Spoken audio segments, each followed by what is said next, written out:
La première chose que je voudrais dire, c'est que vous avez un sixième sens. Alors je voudrais dégonfler ce mythe, c'est que on a l'impression que le sixième sens c'est quelque chose de totalement ésotérique, qui ne serait l'apanage que des voyants, que des médiums, quelque chose qui serait réservé à une toute petite partie des gens, un peu comme l'oreille absolue. En fait, c'est simplement pas vrai. Tout le monde a un sixième sens. En fait, je pense que l'un des problèmes, c'est ce que j'appellerais l'erreur de Descartes. C'est-à-dire que Descartes a dit, voilà, je pense donc je suis. Pour lui, la pensée, donc c'est-à-dire l'activité du cerveau organique, est ce qui définit en fait notre être. Et ça, je pense que c'est une erreur fondamentale nous a amené en fait dans des chemins qui sont peut-être pas ceux que nous aurions pu suivre.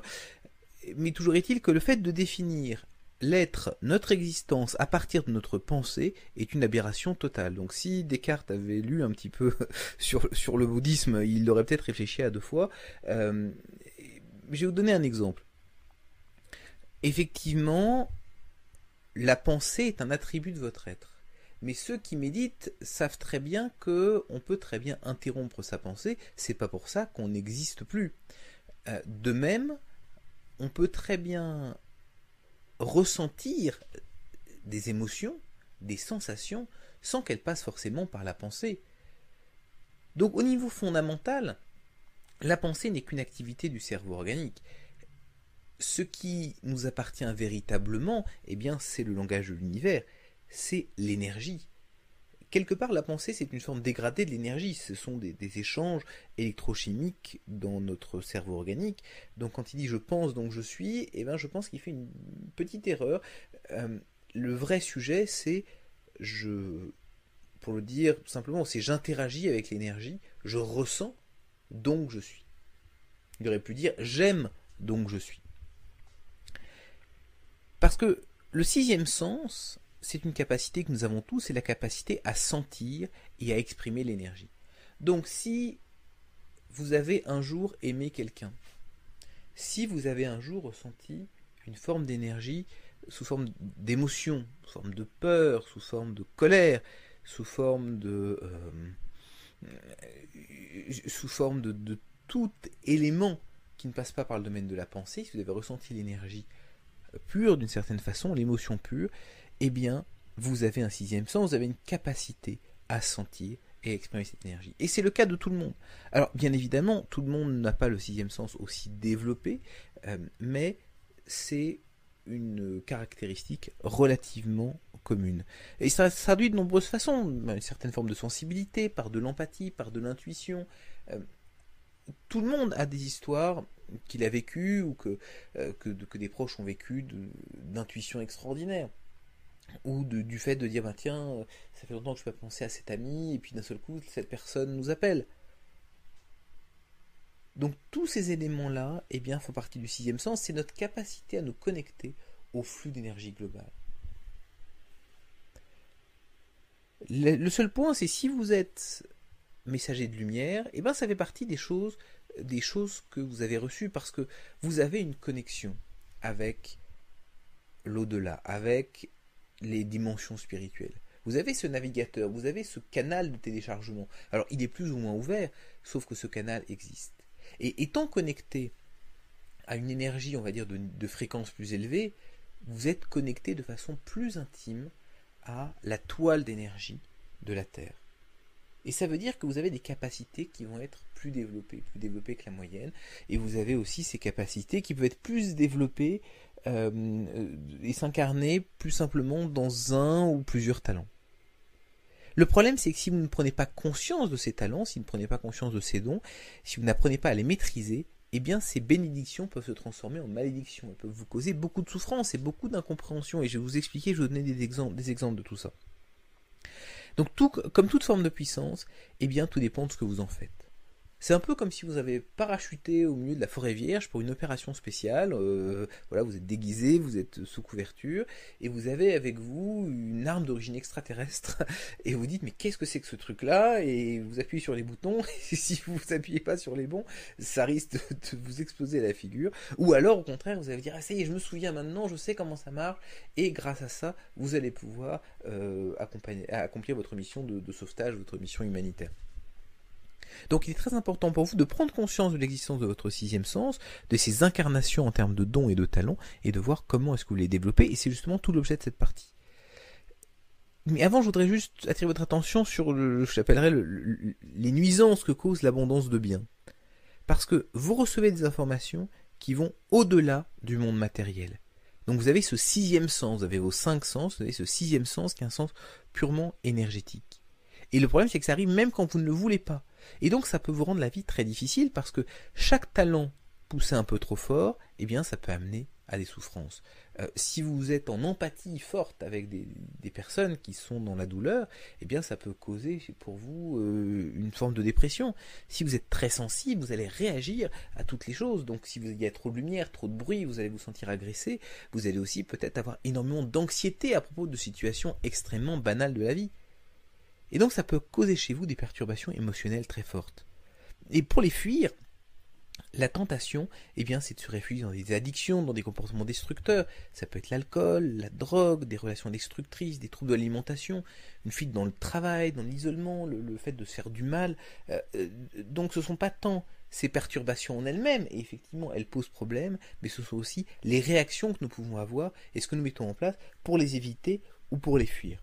Donc, important d'être conscient de cette sensibilité, de ces talents, de ce sixième sens, d'être bien capable de voir ce qui se passe et aussi de le maîtriser, d'apprendre à le développer plutôt que de le nier et de le fuir, ce qui peut causer de très grandes souffrances et de très grands inconforts, très grands problèmes dans le monde matériel et aussi sur le plan spirituel. Donc quelle serait la solution ? Moi je pense que la solution n'est pas dans la fuite, elle est dans l'acceptation de votre mission de service. Alors je vais vous donner l'exemple d'une voyante. C'est quelqu'un qui pendant des années et des années et des années a refusé son don. Et ce qui se passe, c'est que pour elle, le fait d'avoir le don de voyance, d'être capable de voir ce qui allait se passer dans le futur, était une aberration. C'était pas du tout la culture de sa famille, et le don lui est tombé dessus, et elle l'a refusé très longtemps. Et en fait, son environnement, au fur et à mesure du temps, a commencé à devenir extrêmement hostile à son endroit. Elle a eu des problèmes matériels à n'en plus finir, parce que, d'une certaine façon, elle était en conflit avec elle-même, et comme elle avait ses capacités de sixième sens très fortes, peut-être ses capacités de manifestation ou de loi d'attraction très développées, eh bien, son conflit intérieur se retraduisait à l'extérieur. Et c'est uniquement quand elle a dit « Ok, c'est bon, je sais pourquoi je suis là, je fais mon job, je fais mon boulot, je fais mon travail », que là, les choses ont commencé à aller mieux pour elle. C'est comme si elle avait débloqué d'un seul coup tout un tas d'éléments karmiques négatifs, si vous voulez, comme si elle avait débouché le tuyau, et là, l'eau a pu recommencer à couler clair. Et elle s'est sentie beaucoup mieux, et ça a résolu énormément de ses problèmes matériels. Donc, la fuite ne résout rien. Si vous avez des dons, des sensibilités particulières, vous ne pouvez pas les nier. Elles sont là, ça fait partie de vous. Donc il faut mieux apprendre à les connaître et à les développer.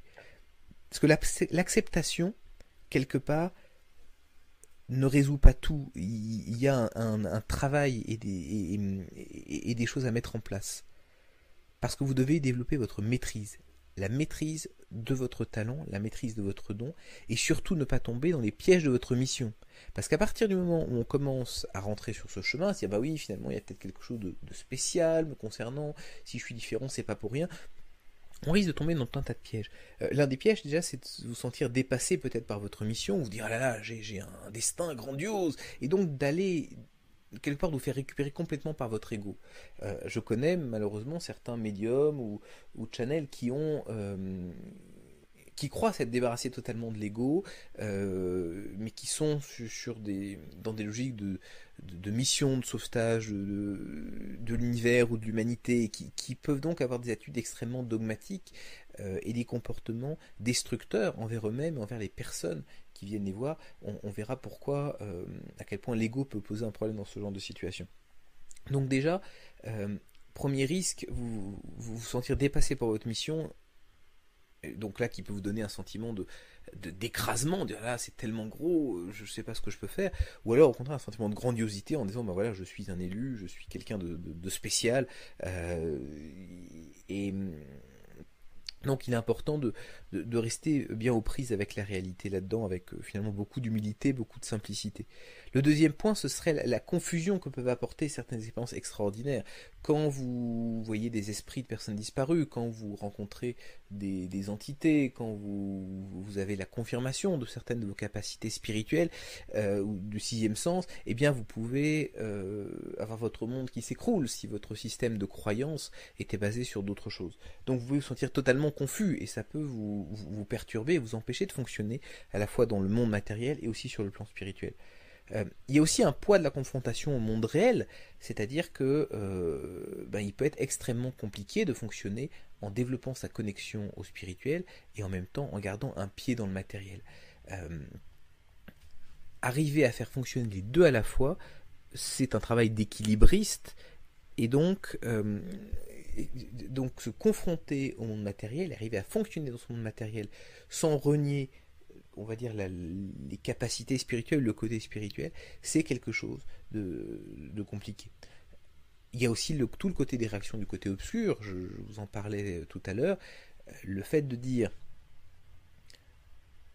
qu'on va commencer à diffuser de la lumière, ça fait une action, et de l'autre côté il y a une réaction, donc on peut se retrouver face à des difficultés, face à des difficultés techniques, des emmerdements de toutes sortes, et ça c'est parce que le côté obscur d'une certaine façon nous met des obstacles.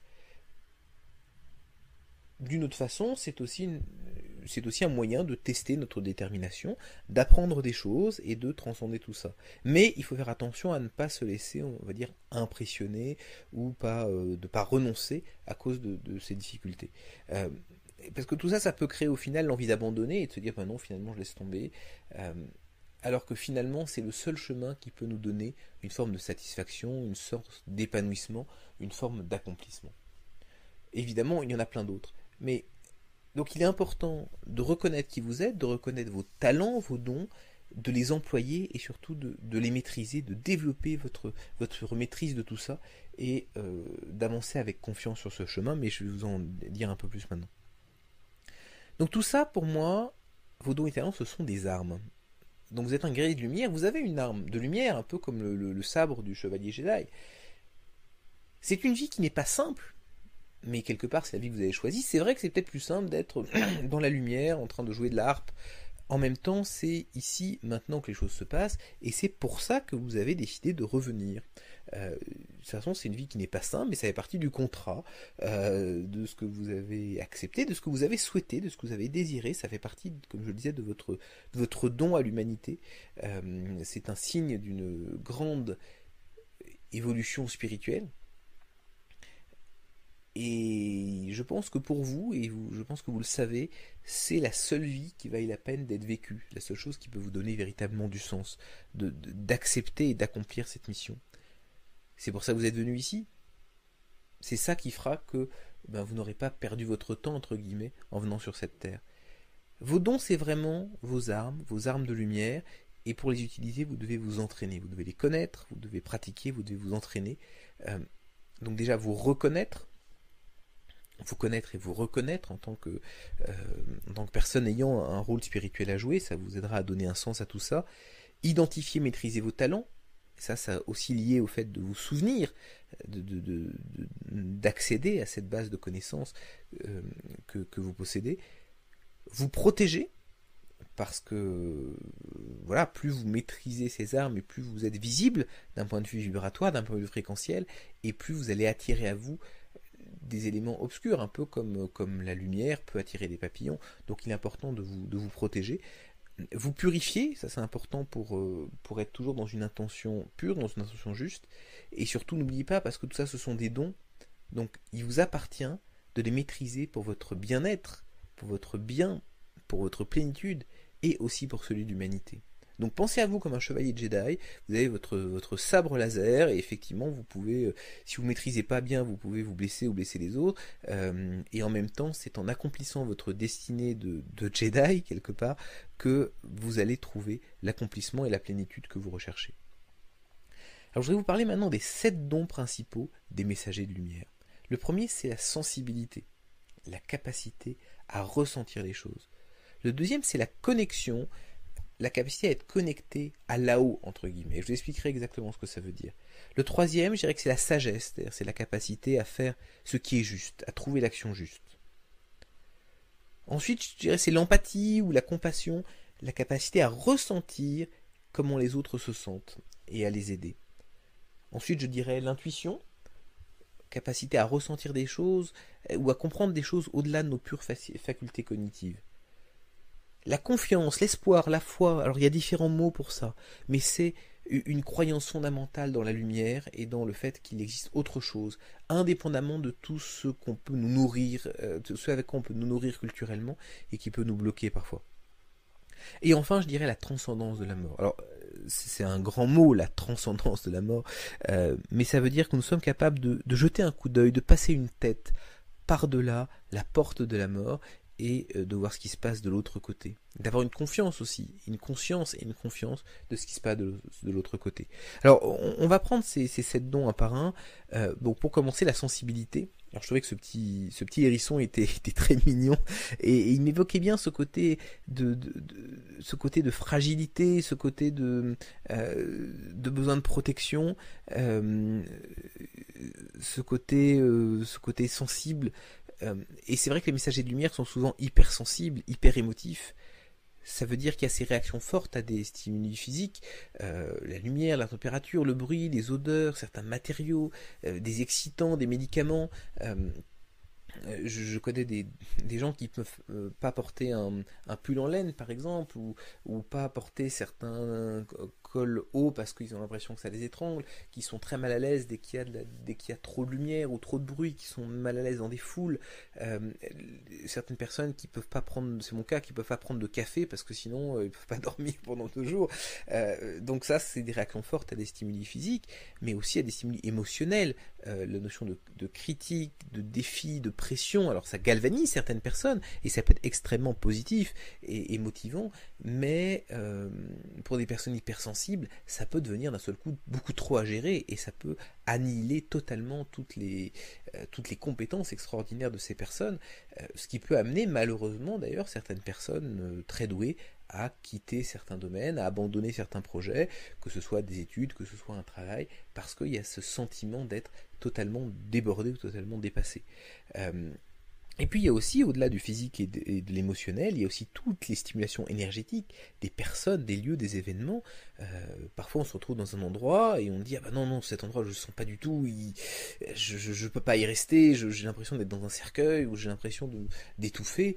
Ou alors des personnes, on ne sait pas pourquoi, mais que ce soit en discutant avec elles, ou que ce soit par des échanges, par mail ou autre, on se dit « Ah non, cette personne me crispe, il y a quelque chose, je peux pas. » Donc il y a cette sensibilité énorme. Et tout ça, ça amène à du stress physique, émotionnel, énergétique, de la peur, des malaises, des douleurs physiques, de l'angoisse, dépression, tout ce genre de choses.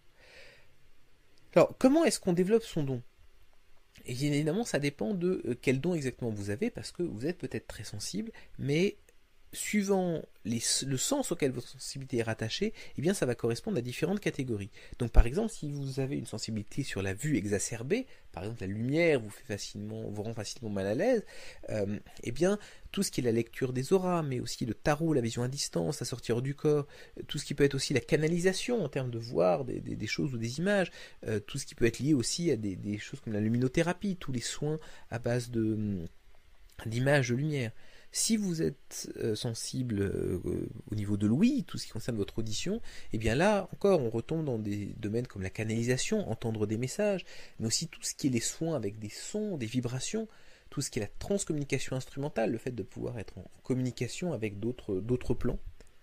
Si vous êtes plus sur le toucher, eh bien vous avez tout ce qui est les soins énergétiques, la psychométrie, le travail avec les cristaux. L'odorat, on est plus dans l'aromathérapie, les bougies, les huiles essentielles. Le goût, on va être dans les remèdes naturels, la naturothérapie, les fleurs de bac. Alors évidemment, ce ne sont que quelques exemples, mais suivant votre sensibilité, vous comprendrez peut-être le lien qui existe entre la sensibilité que vous avez et les domaines qui vous intéressent ou ceux dans lesquels vous pourriez vous développer. Il est important aussi, face à cette sensibilité, de vous protéger, d'avoir autour de vous la défense nécessaire, la protection nécessaire. Donc soyez conscient de votre sensibilité. mais aussi de celle de vos proches, parce que si vous avez certains dons ou certains talents, il est tout à fait possible que des personnes de votre famille, peut-être des parents, peut-être vos enfants, peut-être même des amis, parce que il y a quand même un effet vibratoire, on attire des gens qui nous ressemblent. Donc, soyez conscient de cette sensibilité-là. Et surtout, observez, parce que peut-être que des choses que vous trouviez être des défauts chez vous, que vous retrouvez chez vos enfants et que vous voulez absolument corriger, liés à des sensibilités extrêmes, eh bien, peuvent être le signe de dons que vous avez refusés, vous n'avez pas voulu regarder en face, ou vous n'avez pas su quoi faire. Par contre, peut-être que vos enfants, eux, peuvent en faire quelque chose. Donc, il est important d'être bien conscient des phénomènes qui se jouent pour nous et pour nos proches. Et donc il est important que vous preniez soin de vous comme si vous étiez un instrument précieux, un Stradivarius, un piano, parce que c'est vraiment ça. De même qu'un sportif prend soin de son corps, eh bien vous avez un don précieux, il est important de vous protéger, de prendre soin de ça. Donc aussi bien sur le plan physique, l'alimentation, mais le rangement de votre environnement, faire de l'exercice, avoir un rythme de vie respectueux de vous-même. Sur le plan émotionnel, donc éviter les situations stressantes, la violence, la négativité. Sur le plan énergétique, certaines personnes peuvent être de vrais vampires énergétiques et vous polluez, vous bouffez votre énergie. Surtout faites attention à ne pas confondre l'énergie des autres avec la vôtre, parce que si quelqu'un de négatif arrive, ou quelqu'un de déprimé, ou quelqu'un de malheureux, ben vous allez sentir d'un seul coup ce poids sur votre énergie. Mais aussi d'un point de vue plus de la conscience globale, des événements qui peuvent se passer, de l'inquiétude, des catastrophes naturelles, des crises et autres. Donc faites attention à vous, prenez soin de vous. Il est important que vous ayez un lieu, que ce soit un lieu physique ou psychique, peu importe, mais qui vous aide à vous retirer et à recharger vos batteries. Et ça peut être vous mettre dans une bulle de lumière, dans une pyramide de lumière, vous reconnecter à la nature, au beau, avoir un peu votre petite pièce, même si c'est juste un bout de placard que vous avez récupéré avec un pouf et dans lequel vous lisez avec un peu de musique.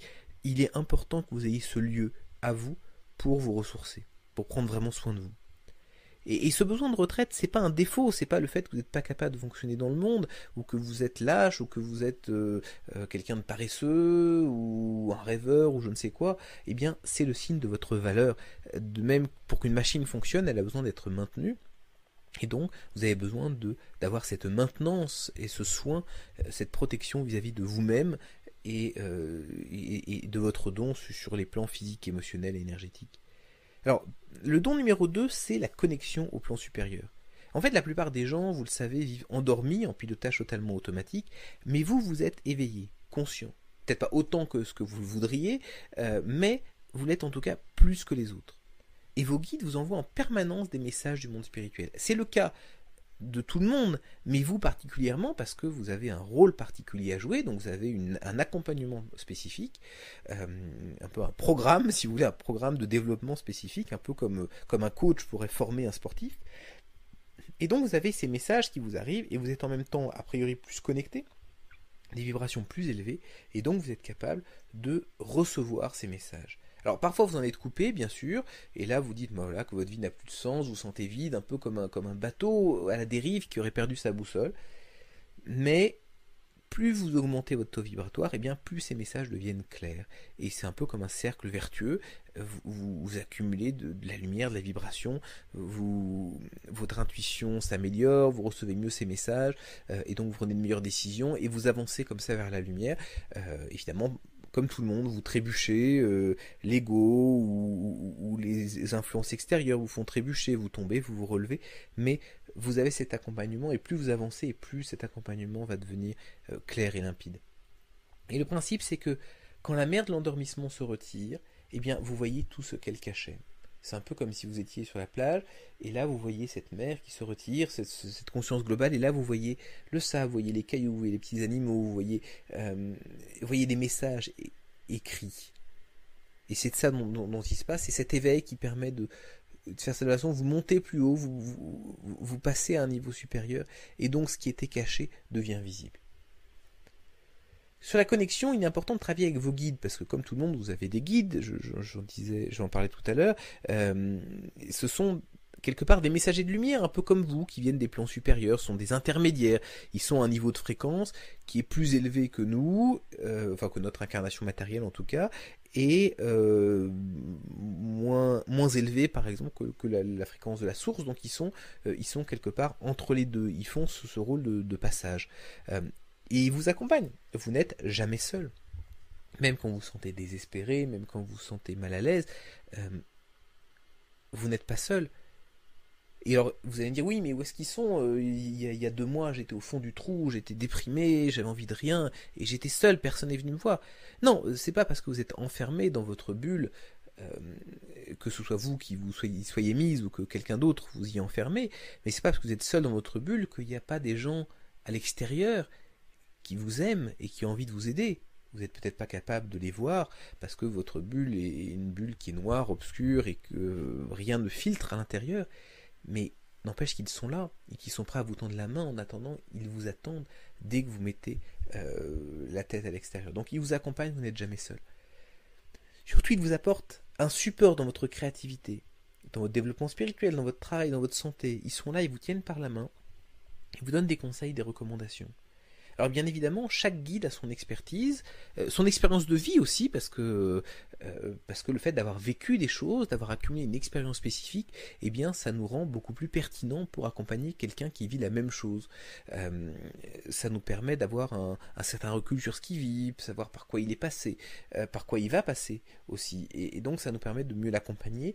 Donc c'est pareil sur ce plan des guides, donc chacun a sa connaissance, chacun a son expertise, chacun a son expérience. Et donc ça veut dire que vous pouvez avoir différents guides à différents moments de votre vie, ça dépend de quoi vous avez besoin. Si vous vous débattez à un moment de votre vie avec des questions de relations, vous n'aurez peut-être pas forcément le même guide qu'au moment où vous déciderez d'aller vers votre développement spirituel et de travailler par exemple les soins énergétiques. Vous n'aurez pas forcément le même guide qui vous accompagnera. Alors bien évidemment, les guides peuvent avoir différentes formes. Quand on les voit, alors tout le monde ne les voit pas, ça dépend de votre sensibilité, ça dépend des sens qui sont les plus développés chez vous, mais ce sont généralement des formes familières, des gens que vous connaissez, soit quoi votre religion vous a préparé.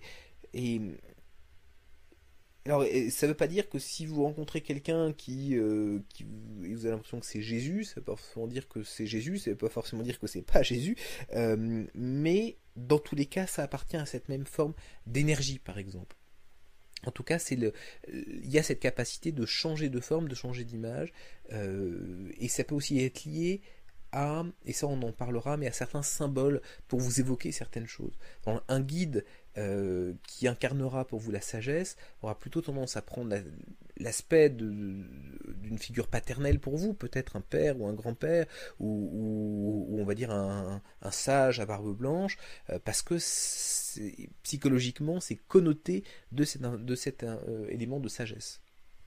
Donc les formes peuvent varier, et c'est pour ça que il ne faut pas trop s'attacher à cette notion de forme, mais à quels sont les messages derrière. L'autre point, c'est que ce ne sont pas des super êtres. Ce sont des êtres en évolution. Comme vous, ils sont peut-être simplement juste plus avancés sur le chemin. Mais ça ne veut pas dire qu'ils sont infaillibles. Ça ne veut pas dire qu'ils ont l'omniscience. Ils sont peut-être un peu plus hauts, donc ils voient un peu mieux le chemin. Ils voient un peu mieux les embranchements, ils voient un peu mieux ce qui se passe. Mais ils n'ont pas non plus la vision complète. Donc ils peuvent vous donner des éclairages, ils peuvent vous assister par rapport à ce que vous vivez. Ils peuvent aussi avoir des informations d'autres êtres plus évolués. Donc c'est un peu comme une espèce de, je sais pas si c'est un conseil de classe, ou pas dans l'idée de la sanction, mais dans l'idée de l'accompagnement. C'est un coaching permanent qui se met en place. Alors évidemment, c'est pas simple parce que vous avez votre libre arbitre. Donc si vous voulez aller dans le mur, vous allez dans le mur. Et même des médiums extrêmement doués sont sans arrêt en train de se dire, mais bon sang, comment est-ce que je peux être aussi aveugle? Je tombe à chaque fois dans la même erreur. Ils me disent des choses, je crois les comprendre et je ne les comprends pas. Et je veux en faire qu'à ma tête. Et au final, je me prends le platane, je me prends le mur. Et ils rigolent, là-haut, ils rigolent en me disant, tu as eu ce que tu as récolté.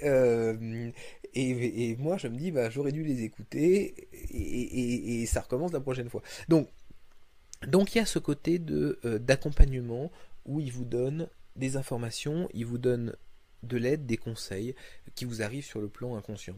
Et souvent on peut les entendre, on les comprend peut-être pas toujours, ou ça nous passe à côté.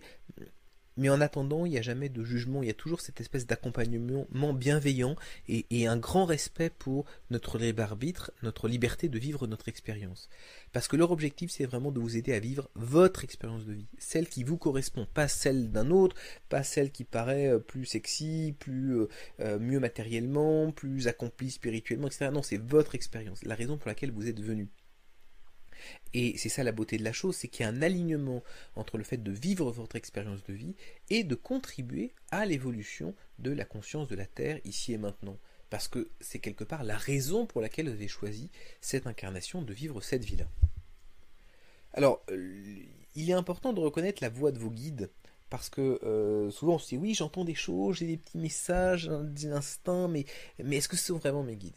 Alors, c'est pas forcément facile.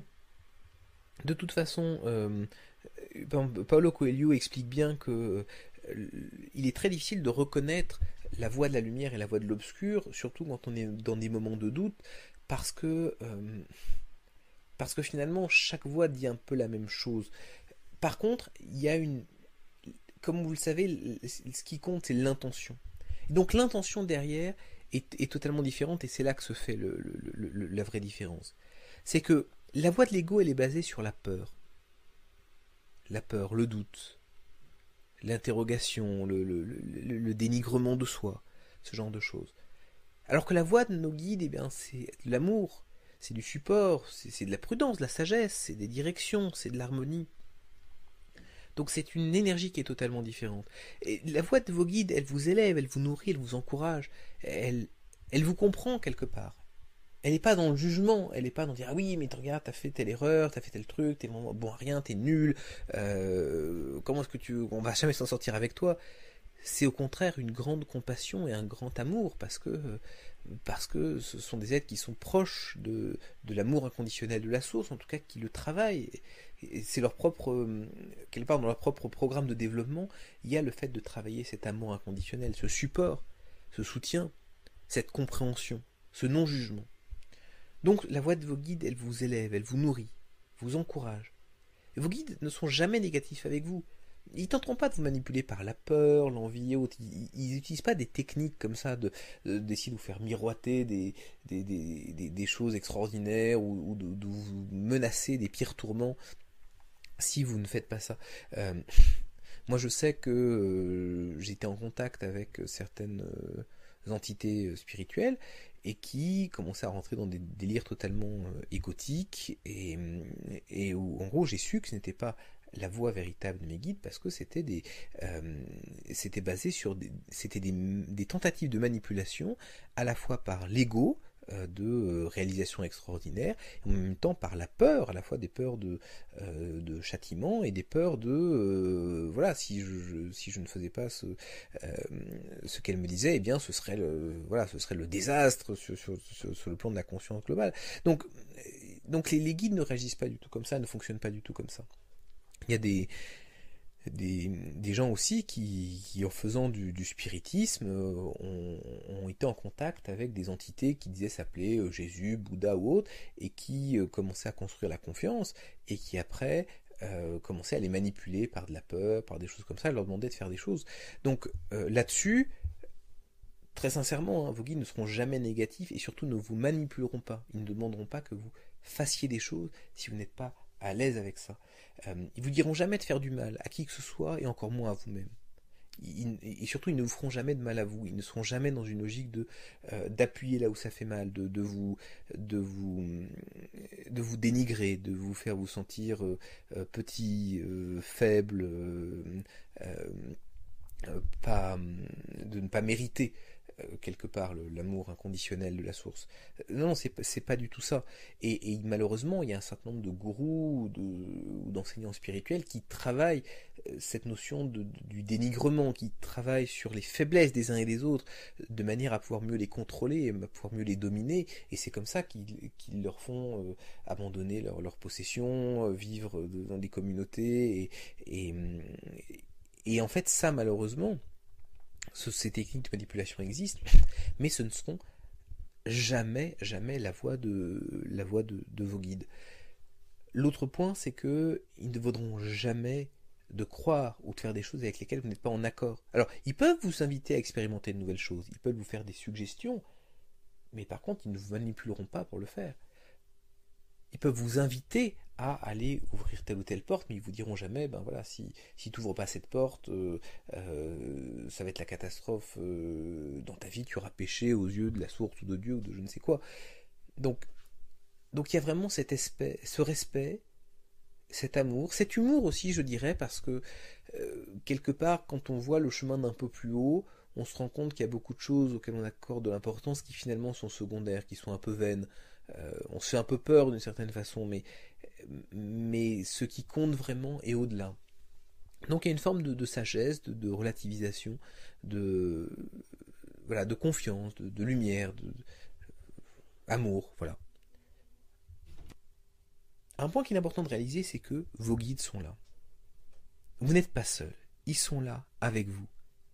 Et c'est là qu'il est important de croire, parce que croire, c'est voir.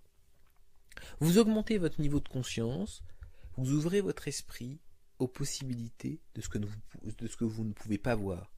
Alors c'est surprenant parce que souvent on dit que il faut voir pour croire. Et ça c'est notre cerveau un peu rationnel, notre cerveau d'occidental, sauf que ça fonctionne dans l'autre sens. Et ça fonctionne dans l'autre sens d'ailleurs même au niveau de la science par exemple.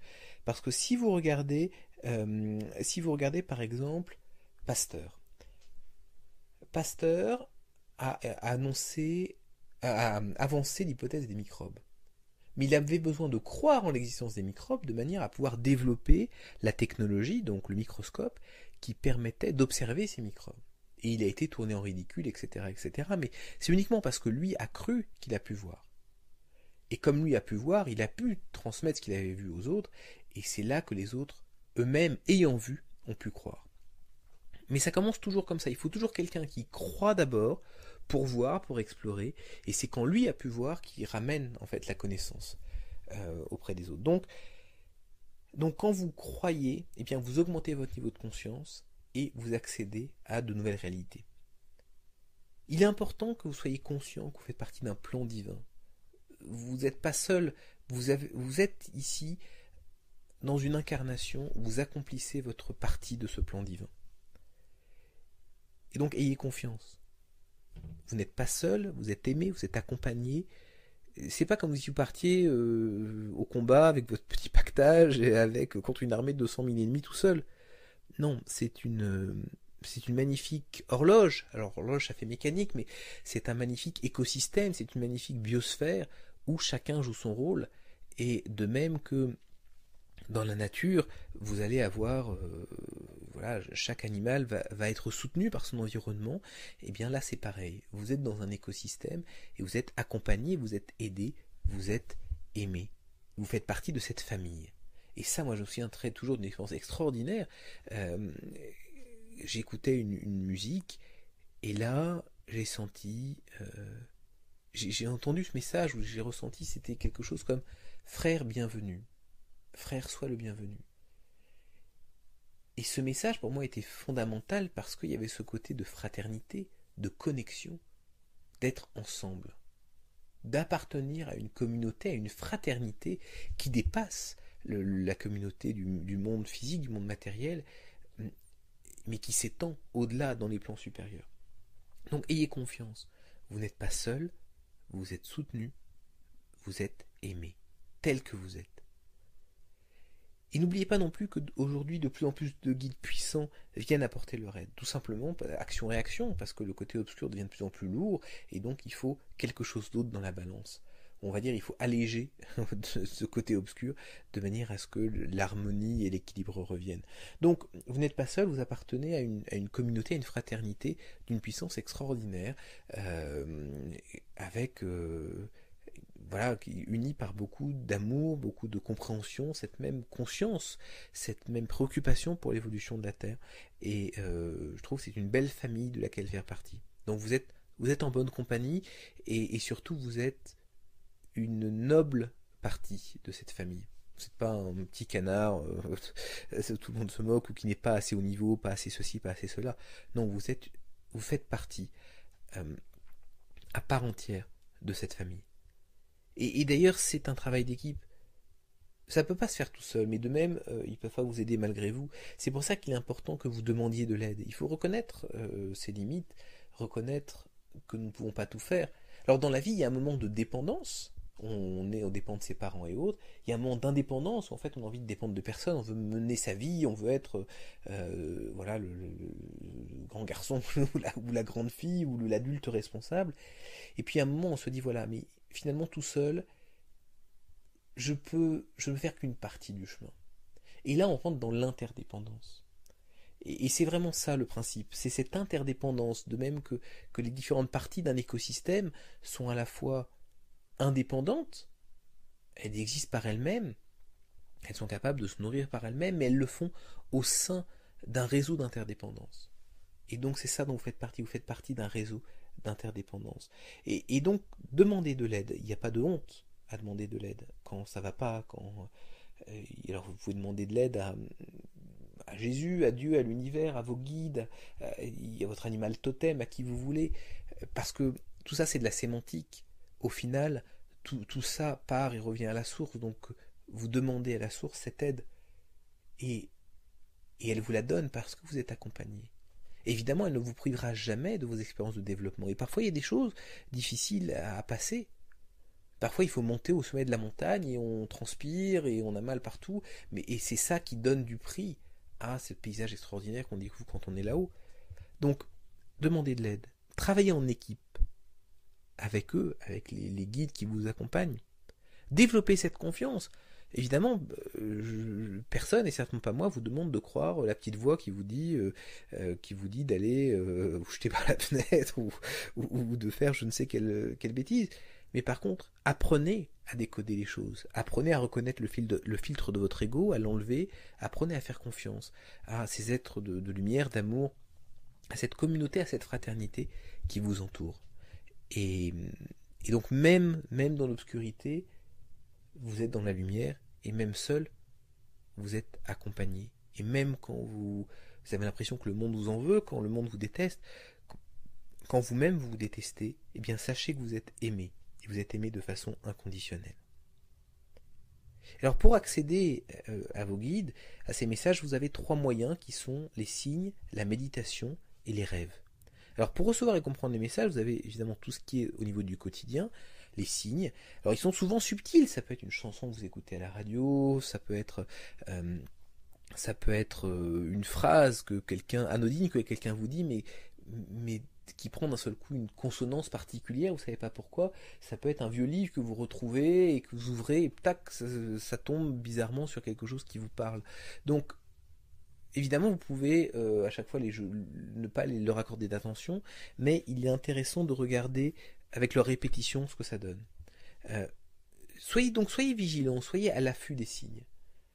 Quand vous avez cette petite intuition qu'il y a quelque chose de spécial, quelque chose qui dépasse la pure répétition du quotidien, eh ben, allez regarder, allez creuser, ça vaut la peine.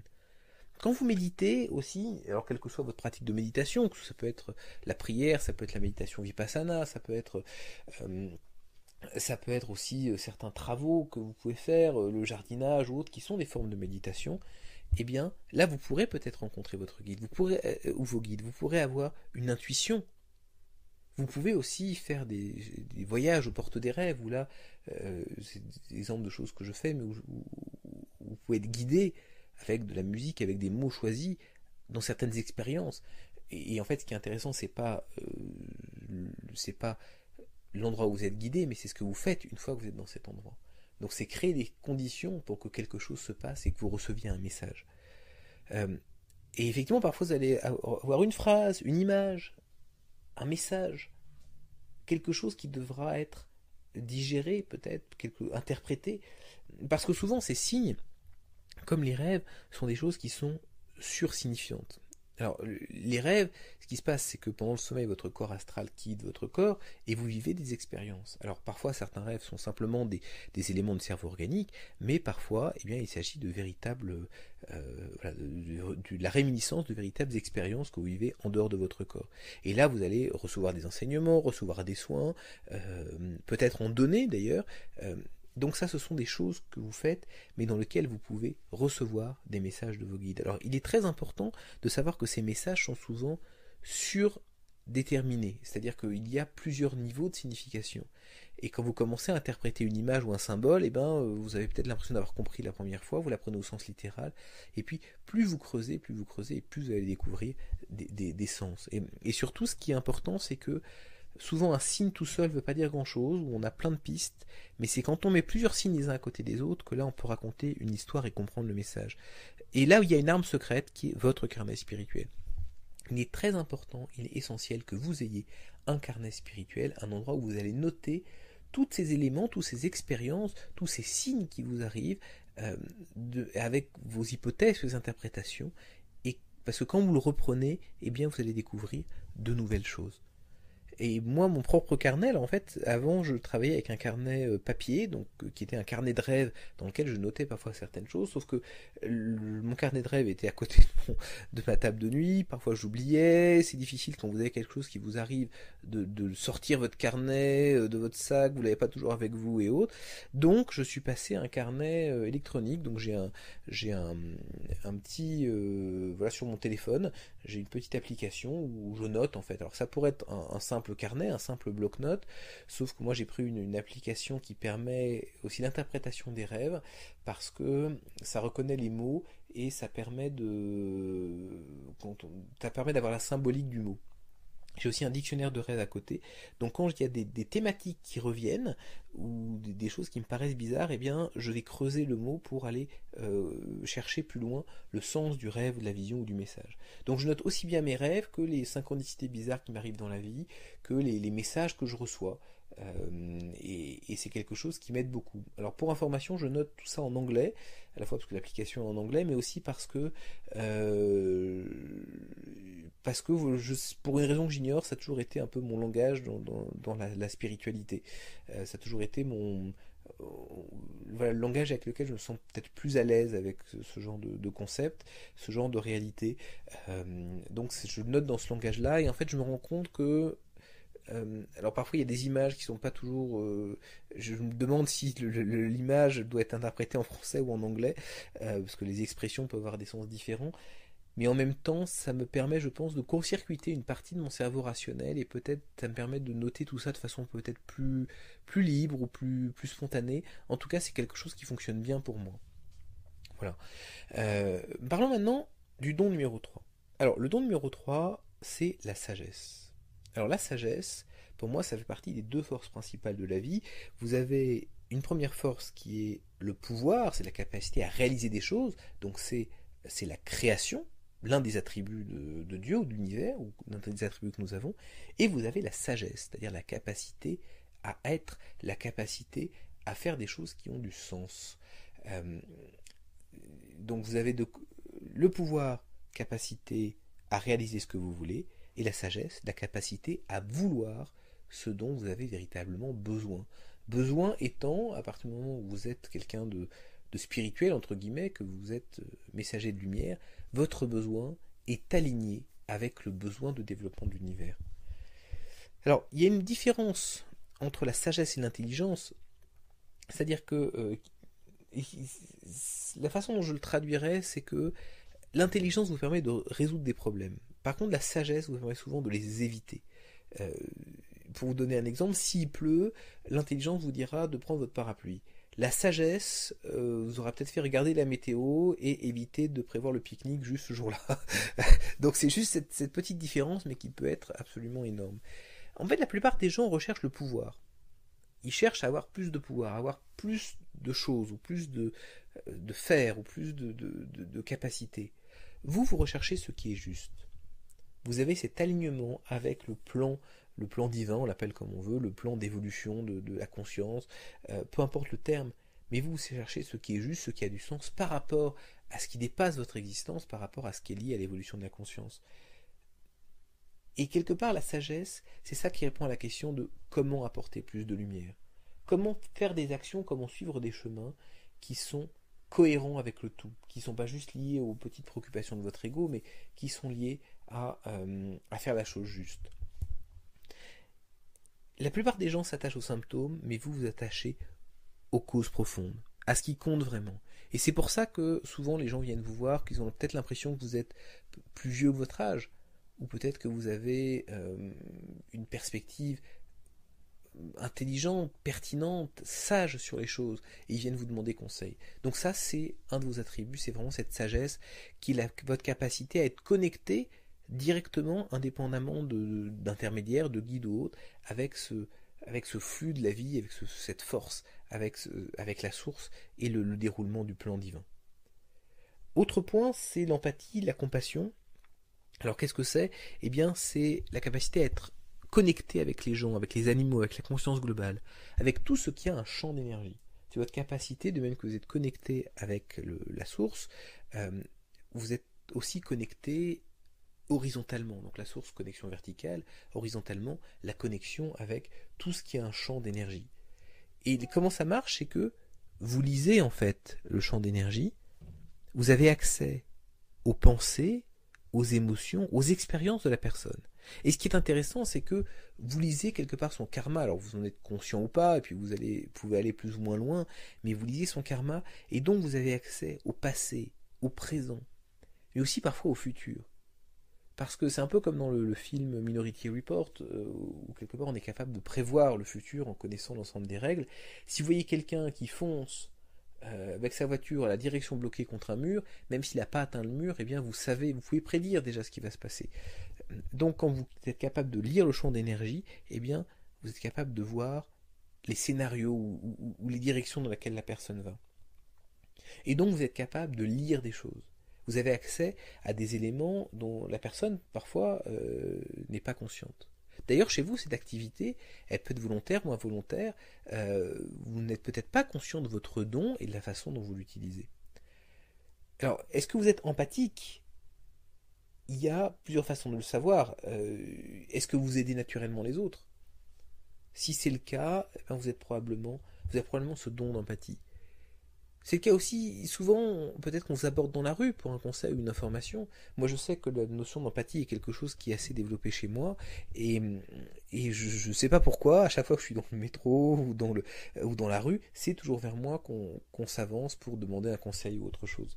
Vous savez écouter, vous êtes celui ou celle à qui on raconte ses problèmes, et quelque part, vous avez l'impression peut-être d'être un miroir, parfois vous avez peut-être du mal à voir la frontière entre vous, ce que vous ressentez, ce que vous voulez, et ce que les autres veulent. Donc d'être cette réflexion des autres qui pose la question de qui vous êtes vraiment. Vous avez peut-être l'impression d'être une éponge, d'absorber toute l'information, d'absorber toutes ces sensations, ou d'être peut-être un paratonnerre, d'être celui à travers lequel toutes ces énergies négatives passent et que vous videz les autres et vous vous retrouvez à les prendre sur vous. Donc cette notion d'empathie, c'est vraiment un travail fort avec l'énergie. Et ça vous donne des qualités. Vous avez probablement des dons créatifs, que ce soit l'écriture, la peinture, la danse, le chant, la sculpture, la poterie, tout ce que vous voulez.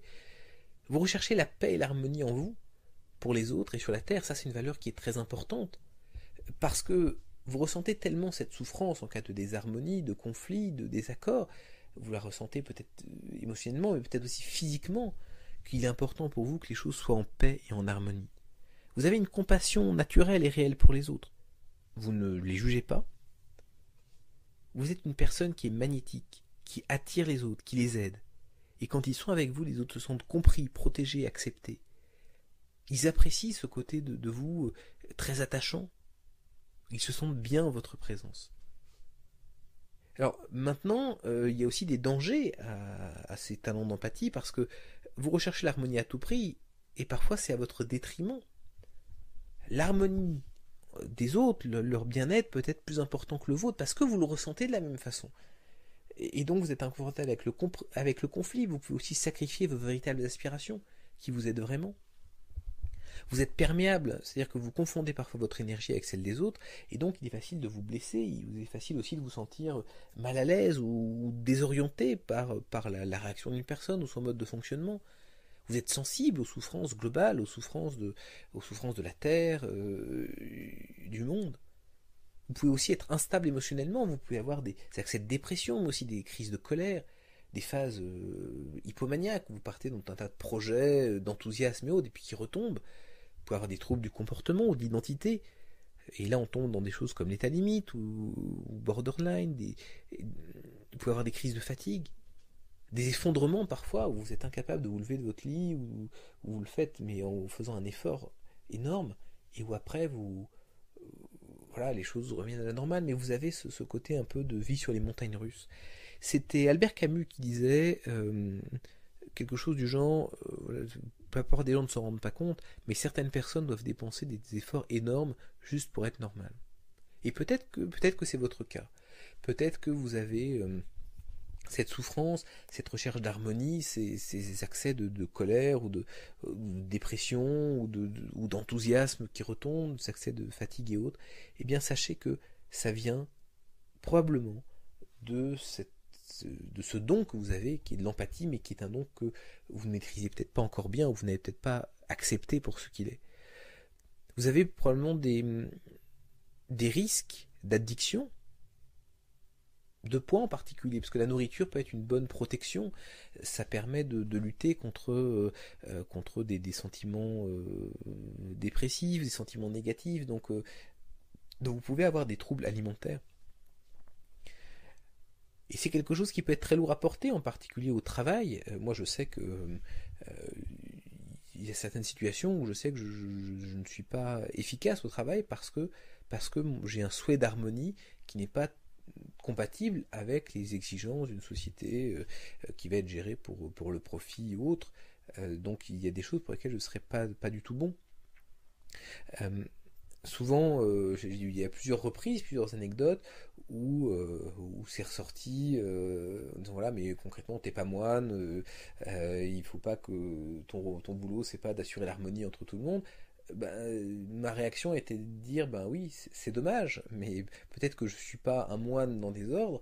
Par contre, il est important pour moi d'assurer cette harmonie là, et j'en suis fier. Je vois pas ça comme un défaut. Si effectivement certaines personnes sont confortables avec ça, c'est leur problème. Mais en attendant, ça fait partie des forces et de ce que je peux apporter. Évidemment, pas dans toute situation, parce que personne n'est bon dans toute situation, mais ça fait partie des choses que je suis capable de faire. Mais je sais que ça demande de la vigilance sur la façon dont je réagis par rapport à certaines situations professionnelles qui peuvent se présenter. Autre point important de l'empathie, c'est surtout le fait de prendre soin de vous. Alors ça, je le dis souvent, je le répète particulièrement pour l'empathie, de par ce côté de porosité, de manque parfois peut-être de barrière entre votre énergie et celle des autres. Donc accordez-vous du temps pour vous, ressourcez-vous, prenez soin de vous avant de prendre soin des autres. Prenez conscience de vos limites. Vous savez, la charité bien ordonnée, ça commence par soi-même. Si vous n'êtes pas capable de fonctionner correctement, vous n'allez pas pouvoir aider les autres bien longtemps. Et même si vous arrivez à les aider quand même, eh bien, vous ne pourrez pas les aider aussi bien que si vous êtes reposé au mieux de votre forme. Mais ça demande aussi de la prise de conscience des limites, demande parfois de dire non, de refuser ou de sélectionner, de prioriser, parce que vous ne pouvez pas aider tout le monde. Ça demande de savoir quel est votre combat, quelle est votre guerre, ou quel est votre cadeau, vous l'appelez comme vous voulez, mais ça demande de savoir à quel endroit vous allez et qu'est-ce que vous voulez véritablement maîtriser et développer. Et pour ça, travaillez votre don, votre créativité. Vous pouvez pratiquer votre don en tant que tel ou à travers des activités artistiques, et vous pouvez le faire sans culpabilité aucune. Ça fait partie de l'entretien de votre don, ça fait partie de qui vous êtes. Créez de la beauté, vivez dans la beauté. Acceptez-vous, acceptez vos émotions et exprimez-les. Donc prenez soin de vous, c'est très important. Alors don numéro 5, l'intuition. L'intuition, c'est sentir sans forcément utiliser des processus logico-rationnels. C'est une connaissance immédiate des choses. Comme ça, comme on voit, on sent, on connaît la solution. Et en fait, l'intuition, c'est une conséquence, là encore, de notre connexion à la source. C'est la capacité à ressentir son énergie et ses fluctuations. Vous vous souvenez de Yoda dans la Guerre des Étoiles ? Yoda, il est là, il fait oui, je sens une perturbation dans la force, et il le ressent tel que c'est filmé, on voit qu'il le ressent véritablement, qu'il fait partie de la force, et donc il sent les infimes perturbations à différents endroits. Et en fait, c'est ça, cette intuition, c'est cette connaissance à travers la connexion qu'on a au tout, à la source. Et l'exemple des animaux qui ont cette intuition, c'est que avant une catastrophe, un tremblement de terre, une éruption volcanique, eh bien, ils peuvent fuir et pour aller se réfugier. Un chien peut faire des kilomètres pour retrouver son maître. Et donc c'est un peu comme si on avait en nous cette espèce de petit Yoda là, connecté, et parfois on l'entend, parfois on l'entend pas. Comme Luke Skywalker, on a jeune Padawan, nous avons des choses à apprendre. Mais il n'empêche que cette intuition, elle existe. Et d'ailleurs, je crois fondamentalement qu'elle était indispensable à la survie de l'homme préhistorique. Elle était beaucoup plus développée à l'époque. On n'avait pas forcément les capacités cognitives, capacités de langage et d'analyse logico-mathématique qu'on a maintenant, mais en même temps, on avait peut-être une connexion plus grande au flux de la vie. Et c'est ça qui nous a permis de survivre alors qu'on n'avait finalement rien pour nous, de savoir où étaient les points d'eau, de savoir où était le gibier, comment éviter les endroits dangereux pour s'abriter, etc., etc. Donc l'intuition, c'est se brancher sur l'intelligence de la source. Et je vous l'ai dit, la source est intelligente, la vie est un flux intelligent. C'est comme le souffle du vent ou le souffle des marées, il y a un courant, il y a une façon de fonctionner, et on peut se connecter à ce courant ou pas, être en harmonie avec ce courant ou pas. Et en fait, c'est la meilleure image, je trouve, c'est l'image de la force, comme dans Star Wars, c'est ce flux d'énergie qui regroupe tout et qui a toute cette information et auquel les Jedi peuvent se connecter. Et en fait, ce flux agit sur ce qui vit. C'est lui qui assure l'harmonie des écosystèmes, la forme de nos corps ou les feuilles des arbres, parce que ces formes, en fait, elles ne sont pas dans l'ADN. Elles sont dans une intelligence énergétique qui n'est pas dans la formule chimique de l'ADN. C'est elle aussi qui assure l'évolution des espèces, les synchronicités de nos vies. Il y a un côté extraordinaire quand on s'abandonne dans le lâcher-prise et on voit que les choses se mettent en place miraculeusement. Il y a une magie de la vie. Et ça, c'est lié à cette mécanique, cette machine, cet écosystème extraordinaire qui fait que, ben oui, l'écureuil va trouver des noisettes au moment où il en a besoin, il va les stocker, il les récupérera pour l'hiver, etc., etc. Donc il y a cette même intelligence à l'œuvre, et c'est l'un des grands mystères de la vie. Et c'est quelque chose qui dépasse l'intelligence humaine. Peut-être qu'on comprendrait mieux si on était des fourmis, parce qu'on aurait cette intelligence collective, mais c'est cet alignement, ce fonctionnement avec cette mer d'énergie, ce flux d'énergie, et qui organise tout d'une façon à la fois libre, dans la liberté, en laissant à chacun être qui il est, et en même temps dans un acte de création, et donc un acte d'intention, un acte de volonté. Donc les mots me manquent pour vraiment décrire ça, mais pour moi c'est un miracle extraordinaire qu'on prend finalement pour, pour banal, qu'on prend pour acquis. Mais il y a une intelligence à l'œuvre derrière tout ça qui dépasse notre entendement. Et donc en fait la médiumnité, c'est la capacité à sentir ce flux et à le déchiffrer pour les autres. C'est la capacité à avoir cette intuition pour nous, mais aussi l'appliquer pour les autres. Donc c'est vraiment se brancher sur l'intelligence de la source. Et la réalité, c'est que votre intuition vous guide déjà. On parlait des messages dans les rêves, dans la rue, dans les propos d'un proche, dans ce que vous lisez. Et il y a cette idée que quand l'élève est prêt, le maître arrive. Alors, pendant tout un moment, je pensais que c'était... voilà, bah finalement, c'était exactement ça, c'était littéral. C'est quand on est prêt, ben on va tomber sur le livre qui va bien, ou on va faire la rencontre qui va bien, etc. Sauf qu'en fait, c'est pas ça. C'est beaucoup plus subtil que ça. C'est que, en fait, les enseignements dont nous avons besoin sont toujours autour de nous, sans arrêt en permanence. C'est juste que nous ne sommes pas capables de les voir. Et c'est uniquement quand nous avons fait ce travail intérieur, que nous avons peut-être mis un peu sur la pointe des pieds, que là nous avons une autre perspective et que nous pouvons voir les choses telles qu'elles sont. Donc en fait, c'est pas tant quand l'élève est prêt, le maître arrive, c'est quand l'élève est prêt, eh bien il voit le maître qui avait toujours été là devant ses yeux. Et souvent, combien de fois on retrouve un vieux livre qu'on avait lu, qu'on n'avait pas compris, qui d'un seul coup nous éclaire, ou combien de fois, eh bien, on avait toujours connu quelqu'un, ou s'est dit, tiens, il faudra que je parle à cette personne et autres, et quand on est prêt à le faire, eh bien, d'un seul coup, ça nous ouvre des opportunités. Et c'est ça qui est extraordinaire dans le flux de la vie, c'est ces miracles qui se produisent.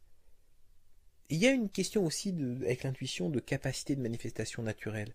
Et c'est lié au sixième sens, c'est-à-dire la capacité à influer sur ce flux de la vie, d'une certaine façon, parce que alors ça nous amènerait trop loin, mais si effectivement il y a un flux de la vie qui est énergétique, si nous sommes capables d'influer sur notre énergie, eh bien nous pouvons, à travers notre énergie, influer sur ce flux de la vie, quelque part prendre la voix de Dieu ou de l'univers.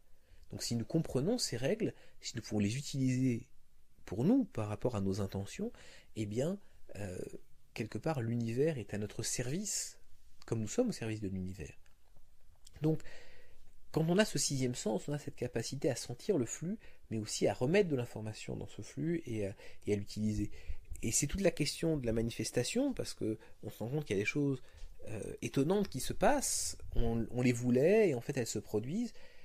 Par contre, il y a une réponse à laquelle je n'ai pas, c'est est-ce qu'elles se produisent parce qu'on les veut, ou alors est-ce qu'on les veut parce qu'on a senti qu'elles allaient arriver, que c'était aligné, et donc quelque part, on les a voulu dans une logique d'abandon et de participation au plan divin. Et quelque part, c'est un peu des deux. C'est un peu l'œuf et la poule, c'est que on sent des choses, donc on désire être aligné avec ce flux, et comme on est aligné avec ce flux et qu'on met des intentions, eh bien ces intentions se manifestent. Donc ça aussi, c'est un des miracles de la vie. Et on connaît tous des exemples de gens qui n'ont pas pris un avion ou un bus ou qui ont reporté un voyage et qui ont évité en fait des catastrophes ou des problèmes. Donc cette intuition, elle existe, elle est là sans arrêt. Moi, je sais qu'à un moment, il y avait un événement que je devais faire et je voulais l'annuler. Et en fait, je me disais non, je peux pas, je vais décevoir plein de gens et autres. Et j'avais une espèce d'anxiété terrible. Et il se trouve en fait que j'aurais dû annuler cet événement parce que, et alors, là encore, j'étais pas bien, mais est-ce que j'étais pas bien parce que j'étais pas aligné avec cet événement, ou est-ce que voilà, ou est-ce que finalement le fait que je sois pas bien a fait que cet événement s'est pas passé comme je l'aurais voulu? J'en sais rien. Mais par contre, ce que je sais, c'est que il y avait cette intuition et il y avait ces éléments, et que souvent parfois nous entendons, nous n'agissons pas dessus. On manque parfois peut-être de confiance par rapport à ce qu'on reçoit. Mais par contre, notre intuition, elle est là et elle nous guide. La question c'est pourquoi est-ce que ça ne marche pas toujours? Il y a des choses qui nous bloquent. Parce que l'information de la source, à la base, elle est pure, elle est fiable. Et en tant que médium, channel, personne intuitive, etc., vous êtes un transmetteur, vous êtes aussi un traducteur, vous êtes un filtre. Et donc vous avez une intuition qui est développée. Mais le problème, c'est que votre ego est sur votre chemin. Donc tout ce qui est la crainte, tout ce qui est la peur, toutes ces émotions négatives, aussi vos projections, vos ambitions, quelque part on a tendance à prendre nos désirs pour des réalités, on a tendance à projeter dans ce qu'on croit qu'on veut, parfois on a tendance à projeter ce qu'on croit qu'on veut dans des messages qu'on reçoit, et en fait on vient polluer tout ça. Tout ce qui est notre peur, nos opinions, nos jugements. Et ça peut créer des distorsions. C'est un peu du loss in translation. Comme si, parce que finalement, ces messages-là, ce sont des symboles. Donc l'interprétation des symboles, c'est pas simple. Si vous regardez la difficulté et le temps qu'il a fallu pour déchiffrer les hiéroglyphes, si vous allez au Japon sans guide de l'apprentissage de la langue, vous allez avoir du mal à déchiffrer les hiéroglyphes, à déchiffrer les idéogrammes et autres. Donc ça va être donc cette communication avec les symboles est quelque chose de compliqué. Et si on n'a pas un esprit qui est pur et clair, eh bien nous projetons plein de choses sur ces symboles et sur ces signes. Et donc au-delà des distorsions, ça peut créer de la souffrance, parce que si vous savez que vous devez faire quelque chose, au fond de vous, vous avez ce désir ardent, mais en même temps vous ne voulez pas, vous ne pouvez pas agir. Vous vous retrouvez coincé, vous avez peur, eh bien ça crée une accumulation d'énergie et qui peut vous rendre malade psychiquement, mais aussi physiquement. C'est la raison pour laquelle il est par exemple très difficile de travailler avec un médium avec qui vous avez des relations personnelles. De même qu'un médecin n'opérera pas son propre enfant, parce que l'affectif, les relations qu'on peut avoir avec quelqu'un, cette relation émotionnelle forte, eh bien, vient perturber le jugement. Et c'est pour ça que toutes les personnes qui sont, on va dire, médiums, voyantes et autres, et qui commencent à développer une relation d'amitié, une relation émotionnelle forte avec leur consultant, eh bien, font pour moi une erreur professionnelle, parce que ça va forcément biaiser leur jugement. Et je pense qu'elles surestiment la maîtrise de leurs dons. Même les médecins les plus compétents, les plus évolués, refusent de traiter les membres de leur famille parce qu'ils savent qu'ils ne seront ils ne seront pas objectifs et donc ils ne feront pas forcément la chose qui est la meilleure pour leur patiente ou pour leur patient. Donc ce point-là, très important, faites attention à votre ego, à toutes vos projections, et si vous avez des relations avec des gens qui sont médium hautes, ou si vous-même vous pratiquez ce genre de choses et que vous avez des relations trop intimes ou trop amicales avec certaines des personnes que vous accompagnez, regardez avec esprit critique votre pratique et la façon dont vous traitez cette relation. Alors comment développer votre intuition ? Déjà, il faut la reconnaître et la développer, mais il y a plusieurs conseils. Évidemment, faites confiance à la source et à ses messagers. Alors ça se fait pas à pas, il ne s'agit pas de se précipiter dans le vide uniquement parce qu'on a entendu une petite voix. Donc ça demande de bien déchiffrer les choses, de savoir d'où viennent les informations et de construire cette confiance. Protégez-vous et purifiez-vous, indispensable. Gardez l'esprit ouvert. Acceptez que des choses puissent se passer, acceptez de ne pas forcément avoir le contrôle total ou la connaissance totale. Reconnaissez l'influence de l'ego, c'est-à-dire la peur, le manque de confiance, etc. Lâchez prise de tout ça. Donc, adoptez plutôt un esprit d'unité plutôt qu'un esprit de séparation, un esprit d'amour plutôt que de peur, de confiance plutôt que de doute. Donc vraiment, c'est une décision que vous faites de vous placer plus du côté de la conscience, de la source, de l'amour, plutôt que du côté de l'ego. Soyez attentifs aux signes. Toutes vos sensations, ce qui vous semble pas juste, pas normal, ce qui vous semble un peu bizarre, vous pouvez peut-être voir certains éléments plus lumineux que d'autres, vous pouvez avoir l'impression que certaines phrases ont des connotations particulières. Tout ce qui est les messages psychiques, les migraines, mal à l'estomac, des irritations de la peau, tous ces éléments-là sont importants. Gardez aussi une attitude méditative, une espèce de calme, d'observateur calme et neutre. Oui, il y a plein de choses qui peuvent se passer, mais ok, vous allez recevoir des messages. À quel point ce message est-il pertinent par rapport à ce que vous savez ? Il ne s'agit pas de tout croire aveuglément, mais simplement de regarder, de considérer ça comme des hypothèses et de les confronter par rapport à la réalité, par rapport à vos connaissances. Soyez prêts à prendre des risques calculés, parce que si vous recevez des messages et que vous n'agissez pas, ça ne sert pas à grand chose. Mais si en même temps, sur un coup de tête, suite à un message, vous avez un coup de tête et vous plaquez tout, femme, enfant, boulot, pour partir au milieu de la jungle, alors qu'on vous disait juste d'aller faire une balade en famille, ça va faire un problème. Donc, il est important de prendre des risques calculés, de faire des expériences pour voir comment les choses se passent. Et puis surtout, ne vous attachez pas à un résultat en particulier. Encore une fois, on a souvent une vision très très limitée des choses. Si on voyait le chemin d'en haut, on se rendrait compte des choses trappes, des passages, qui nous font perdre du temps, des sirènes le long du chemin, etc., etc. Donc il est important de prendre du recul, de ne pas s'attacher à un résultat et d'avoir confiance dans le processus, en se disant que voilà, on voulait telle chose, elle ne s'est pas produite, et bien finalement peut-être que c'est mieux. Ou on a fait telle chose, c'était un échec, oui, c'est un apprentissage. Donc il y a ce côté de confiance dans le chemin, et que c'est un chemin sur lequel nous apprenons, et un chemin qui nous apporte, et c'est cette expérience qui compte. Donc finalement, ce flux de la vie, ce flux extraordinaire dans lequel nous baignons, prend soin de nous, et nous donne l'expérience dont nous avons besoin, quand nous en avons besoin. Alors, don complémentaire, la confiance, l'espoir et la foi. Alors je ne sais pas si vous vous souvenez de Matrix, vous savez où Neo a la possibilité entre la pilule bleue et la pilule rouge, et en gros, et qui est le symbole de rester dans le même état d'esprit, endormi, ou au contraire d'aller vers l'éveil et la conscience. Et c'est ça, c'est le fait de savoir qu'il existe quelque chose au-delà des apparences. Et vous avez le pouvoir de croire et d'espérer. De croire qu'il y a une continuation de la conscience, de croire que cette incarnation fait partie de votre expérience de vie. Et vous avez le pouvoir de croire et d'espérer au-delà de ce que nous disent nos cultures qui ont tendance à nous dire non, finalement, consommez, travaillez, consommez, mourrez, faites tourner la machine économique. Vous avez le pouvoir de croire qu'il y a autre chose au-delà de tout ça. Vous savez qu'il existe quelque chose au-delà de vos 5 sens. Alors bien évidemment, vous avez le doute. Il y a toujours le doute, parce que vous luttez contre les conditionnements de la société et de la culture. C'est un poids tellement énorme, tellement lourd. C'est normal qu'il y ait du doute et des interrogations. Et vous ne pouvez pas non plus croire tout et n'importe quoi, surtout dans notre époque de science et notre époque rationnelle. Mais vous avez la foi au fond de vous. Et bien évidemment, vous devez passer par un réapprentissage nécessaire.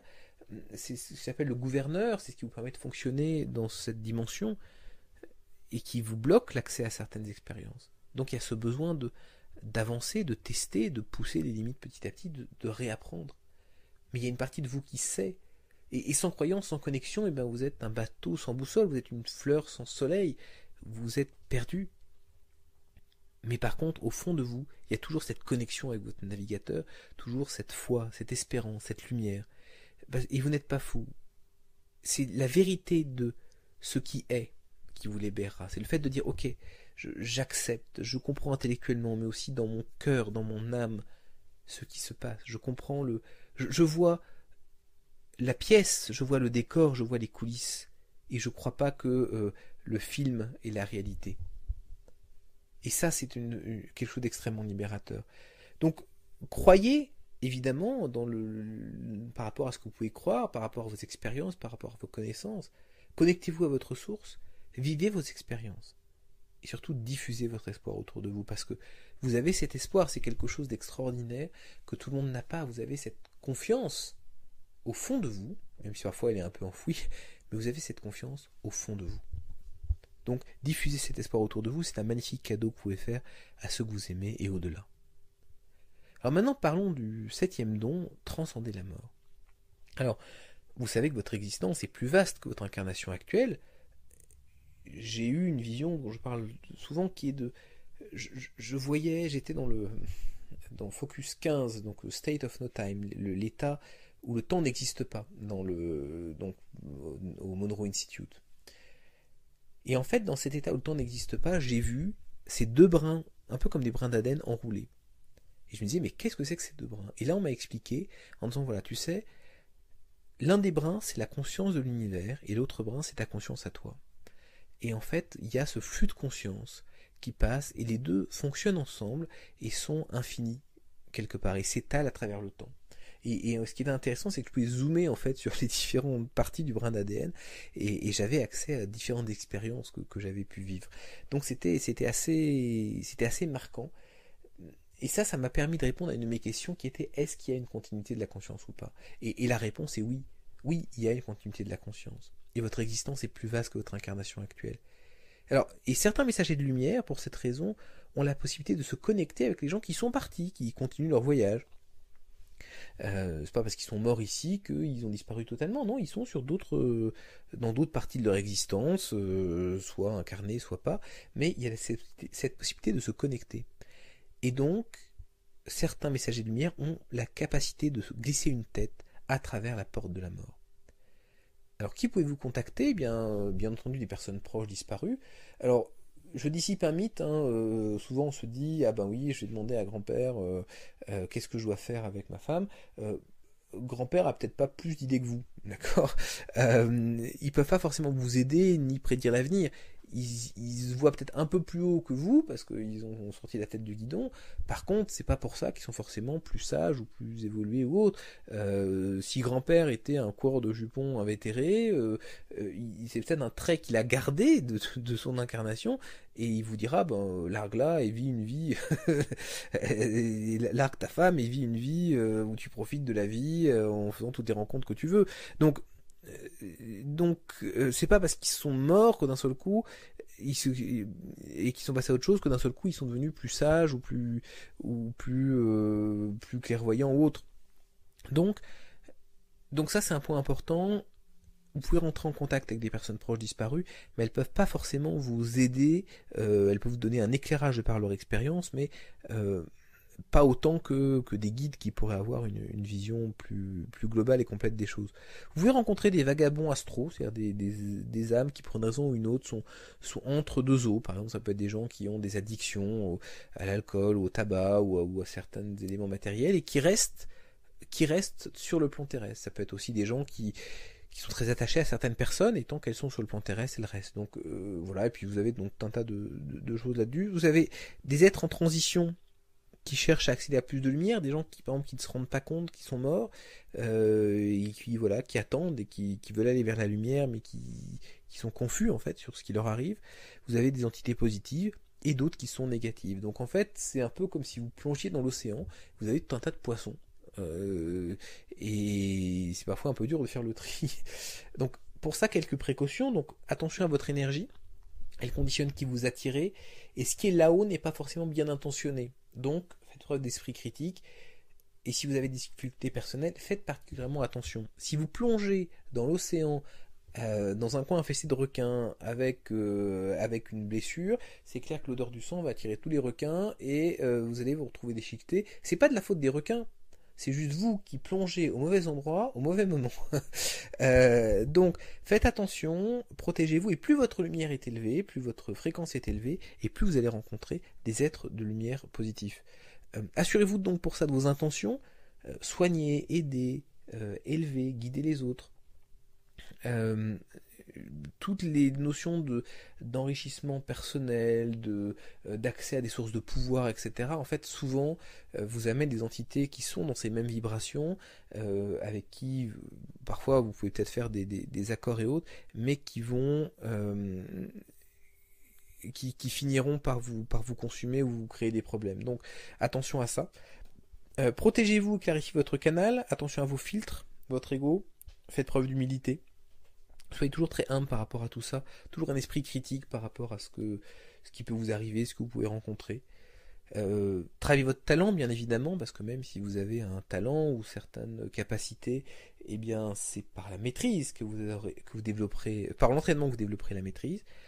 Travaillez tout ce qui est communication énergétique, ça vaut pour tout ce qui est signes, connexions et autres. Comment on lit des symboles? Comment est-ce qu'on communique quand il n'y a pas de mots? Quand quelqu'un vous envoie des images, qu'est-ce qu'elles veulent dire? Est-ce que vous recevez l'image d'une vieille femme parce que ça fait penser à une grand-mère? Est-ce que vous recevez l'image d'une montagne parce que c'est la montagne en elle-même, ou parce que c'est un symbole, on va dire, de force et de permanence? Donc il est important de développer quelque part votre propre langage, votre propre système de référence, et à mesure que vous travaillez là-dedans, vous êtes assisté, vous êtes aidé, et donc il y a un apprentissage commun des systèmes de référence, un peu par essai-erreur, et donc vous développez vos capacités. C'est pour ça qu'il est important d'établir un partenariat avec le monde de la lumière, et donc vous allez avoir, plus vous travaillez ça, plus vous allez avoir de l'aide. Vous pouvez avoir aussi des entités qui viennent vous aider à organiser ces dialogues, des entités ou certaines, voilà, qui jouent le rôle de gardien de la porte, un peu de passage, de facilitation du passage et d'organisation du passage entre notre monde matériel et le monde spirituel. Voilà pour ces éléments, voilà pour vos dons. Donc depuis la sensibilité, l'empathie, la compassion, la sagesse, capacité à voir au-delà des frontières de la mort, etc. Donc ce sont des armes extrêmement puissantes à bien développer, à bien maîtriser, à bien travailler. Alors évidemment, vous ne pouvez pas tout faire, vous ne pouvez pas tout travailler à la fois, mais il est important d'être conscient de vos dons principaux, d'être conscient de l'endroit où vous voulez aller, de comment vous les utilisez, et donc de les travailler en fonction. J'aimerais maintenant vous expliquer comment vous pouvez utiliser vos dons, vos talents, et accomplir pleinement votre rôle. Alors avant ça, je vous propose de faire une petite pause, et je vous retrouve tout de suite après pour la troisième et dernière partie de cette conférence. Merci.